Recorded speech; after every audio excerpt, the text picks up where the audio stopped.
Howdy everybody. Today I'm going to do this video on brainwashed masses propaganda. The reason I decided to do this video is today I posted a video on a Facebook fan page kind of deal. It's all about health and detoxing and healing, and I got some I always say that's me growling.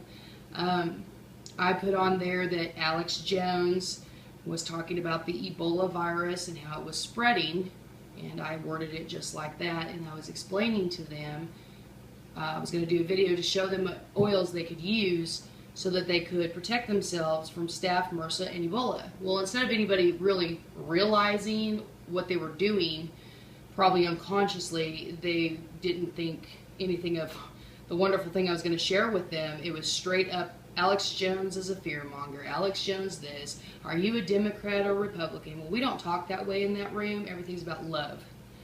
It's supposed to be about love. So I kind of let everybody just rant, and I put back on there, you know, it was mainly about essential oils, and I wanted to share with you all what we all can do to like prevent, and you know, like I always want to do, get us freedoms back, because I'm a freedom fighter. So this afternoon I decided that I was going to sit down and just see what was out there as information and propaganda. And I came across two videos that got my attention because they were direct, they were concise, and they just, you know, explain exactly how propaganda is officially put in our heads, because propaganda is a word that's being used a lot, but I don't really think most people even know how it works and how are they getting this stuff in our heads. And I can give you one example that I know of for sure. When I was very obese and sad and depressed and watching lots and lots of TV, the commercial ads for Burger King and McDonald's and these burgers with like oil dripping and cheese melting, and you know, they had the lettuce and tomato looked all crisp and perfect. That's propaganda. And when you see it over and over again, you weren't hungry for a hamburger, and the next thing you know, you're like, son of a gun, I'd love to have a hamburger. No, I want a cheeseburger with onions. Maybe you don't even like onions, but boy, you saw some onions on there, now you want onions. I mean, that's propaganda. That's what it is. So, you know, I'm not a reporter or whatever, but I'm going to share this with you because I think that maybe I have a way to bring it to your attention. You know, some people need to hear it from a man. I'm in the South here, and I've learned that a lot of old folks out here, the older men, they don't want to hear anything from women. Some people need to hear it from a black woman. Some people need to hear it from a white woman. Some people need to hear it from an Indian. I mean, just we all have our different things that work for us. It's like a learning thing. So this is what I wrote down today, and hopefully this will get through to you that don't understand exactly what is propaganda. The scientific definition, it is the dissemination of ideas intended to convince people to think and act in a particular way, or even for a particular purpose. Like I'm a governor and I'm running for vice president, and I'm going to put out there, hey, you know, my opponent, he did this, this, and this. He's a bad boy. Or look at all the things that I supposedly did while I was a governor, or where I went to school. Make myself look really great, make my opponent look really, really, really bad, so that you will change your opinion of me. It's crucial to understand this instigated purpose that defines or distinguishes propaganda. They use advertising and education. So your children are in school and public schooling, which that's where I put my boys, thinking that my government loves me and they would never steer me wrong. So they're going to make sure my kids get the best education possible. Well, sadly to say, I woke up in probably middle 2007, close to 2008. Even then I still wasn't quite awake to everything. I was just learning, like words like propaganda. I would hear a word, didn't know what it was, and I'd come home and I'd get on the computer and I'd look it up. And I highly suggest everybody start looking it up. Don't take anybody's word for nothing. Don't take my word for anything. I want you to look things up, and you need to take the time and get educated. The second definition I found, I really like this one. Propaganda is one-sided communication. It's designed to influence people. I lost my place. Wait, here we go. Influence people, beliefs, and their actions. Sorry about that. Often used in politics, directed towards the decision-making of citizens. They're trying to sway your decision-making.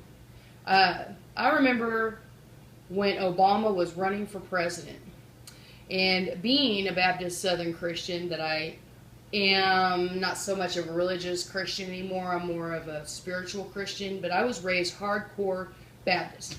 And most Christians right now believe in the end times are here, and they're following the Bible, and everybody's, figuring what's a bad thing. Well, I always told myself that I figured that whoever's going to be the bad guy, the evil one, Satan in human form, I figured he'd be an American president, but now I know that's not really where it's all going to come from. But when Obama spoke, I was telling everybody, man, I just don't like him. I get the weirdest feeling from this dude, because we all go off feelings and ideas, and maybe somebody put that in my head or whatever. That man talked for 5 minutes, and I liked him, I believed him, and I wanted to vote for him. I literally turned off the TV, sat back and went, oh my gosh, it's him. It's got to be him. It scared the hell out of me. That man is a good talker. He's just like, what's the word, swayed. He's smooth talking. The decision-making of citizens. Promoting a person, group, or topic such as war. And they do that a lot. They're always going to sway our decisions, our communication with others in favoring a war. War makes money. And since most people who are awake know that it's a depopulation kind of thing, it depopulates. And right now things are getting pretty scary on that front as well, which we'll cover some other time. But what I really liked about the second definition is they came up with the 7 techniques that people use for propaganda in swaying all your decision makings, how you talk to your friends, because you don't know it, but that propaganda, when you talk to other people, you're telemarketing this propaganda to everybody else. And if you do that with your children, they trust you, so their decision making happens then. That's why I always say you need to, if you want the gift of wisdom, it is a great responsibility. And being a parent and a grandparent and you're raising little ones, they will follow you for the most part. And you really need to really check out what decisions you're making, because you're swaying decision making in your own home. The 7 techniques they say is name calling. Number 2 is glittering generalities. 3 is transfer. 4, testimonials. 5, they use plain folks. And I was thinking when I wrote that down, are they going to understand what I'm saying? No, you're probably not going to understand all these techniques. Like, what is glittering generalities? Look it up. Take the time for yourself and your family and look these things up, because then you won't be so quick to be persuaded or moved. Somebody taking your head and doing this, you'll actually think about it, go consciously, wow, no. 5 minutes ago I felt a certain way and he just changed my mind, and you're going to really start thinking about it. Plain folks, I'm assuming, would be somebody like me at a grocery store, Walmart, and I'm buying, food for the family or whatever, and somebody comes up and they videotape me saying that I love Hillary Clinton, which I don't, by the way. And then everybody's like, oh, well, that southern woman in Walmart, well, she just loves Hillary, so why don't we all love Hillary? Because she's like us. That's plain folk. They also use card stacking and bandwagon. So I want you all to look up those words and truly get the idea of what's going on, because they're brainwashing you. They're brainwashing all of us. One of the links that you can look up the descriptions is going to be called Propaganda and the 7 Techniques, and it's on YouTube. Another link that I found was Propaganda and Persuasion, and it's defining propaganda. And on that one, they actually show the past presidents, current president of the United States. They show these dudes talking and how they sway people's decision making, and it's actually pretty scary. Kind of thought they all needed like little horns on their heads, because woo, gave me the shivers. Anyways, some of the ideas that I came up for was You ever get so hungry for a pancake and you never really eat them?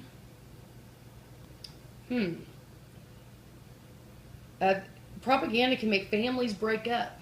It can make husbands think that they are supposed to have sex every day and that their woman should have big tatas and big blonde boofy hair and red lipstick, and that she should always be in 6-inch heels, fishnet stockings, and a skirt where her ass is almost hanging out. Guys get that. That's what they think. And then, of course, women are trying to be everything that their husbands want them to be. Break up. Okay? Girls think that, nowadays, girls think they have to be a size 0. They wear really tight pants with the pockets hanging down and the butt.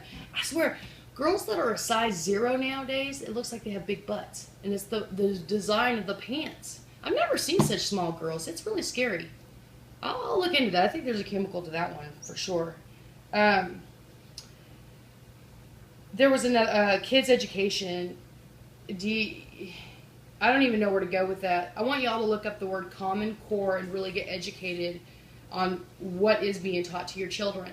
I know on Facebook I had a picture up a while and it showed like 20 teeth in a circle, and it counted 1, 2, 3, 4, 5, 6, 7, 8, 9, 10, 11, 12, 13, 14, 15, 16, 17, 18, 19.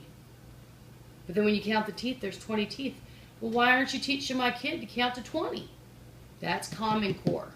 And that's what they've been teaching our kids for a long time. It just finally came out a little while ago, and everybody got on the bandwagon on that. This is where a lot of your crazy diets are coming from. My next door neighbor's from Peru. Lovely woman. Comes up to me, she goes, Brighty, you know what? I don't know if I could do Maria's accent.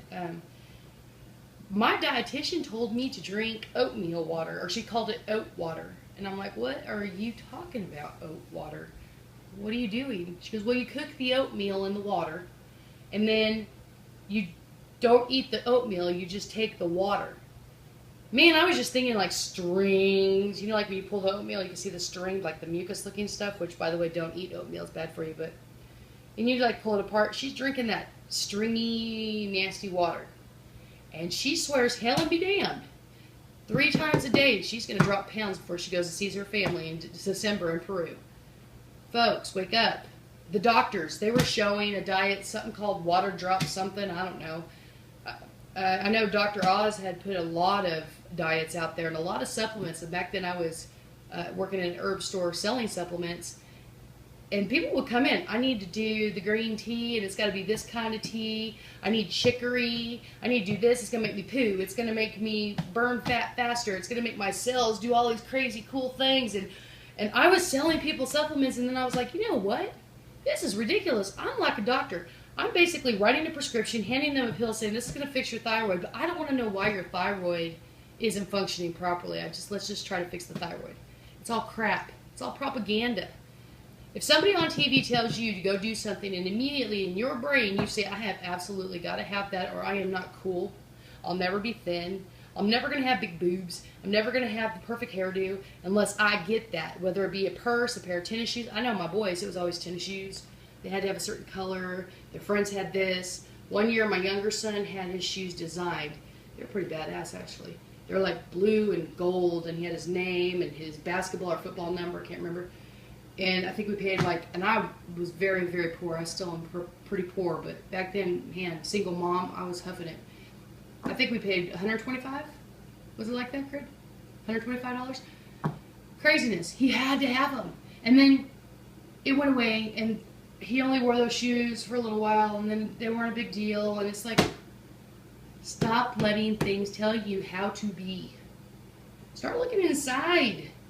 And when you see somebody post something on a page, and you know that person is a good person, why the hell would you go to the blue and red, Democrat or Republican? I honestly think there should never be anything said about a Democrat, a Republican, races, the race wars. That's propaganda. White people feeling bad all the damn time, and black people enjoying that we feel bad. We're scared to talk. We're scared to walk. We're scared to do sports. We're scared to advance in sports or anything in fear that we're hurting our black friends. And it's ridiculous. It's over. I didn't do nothing. My boys didn't do nothing. My dad didn't do nothing. Why do we have to live with that big thing on our heads? Race, religion, and politics, folks. Think about it. The things that we're taught to never, ever, ever talk about. My dad is 70 years old, and he'll still tell this day, he will tell me, do not ever talk about religion, and don't ever talk about politics. It just makes people fight. Well, did you ever wonder why they told us not to talk about these things? Because if we all nicely and really truly communicate with each other, ideas will fly and we'll catch on quicker. And there won't be so much hate. They want you to hate.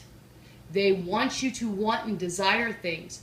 They want you to work 2 jobs, and they want to keep you working. And when you figure out why, and I'm going to tell you why, they don't want us to think about the real issues, about what's going on.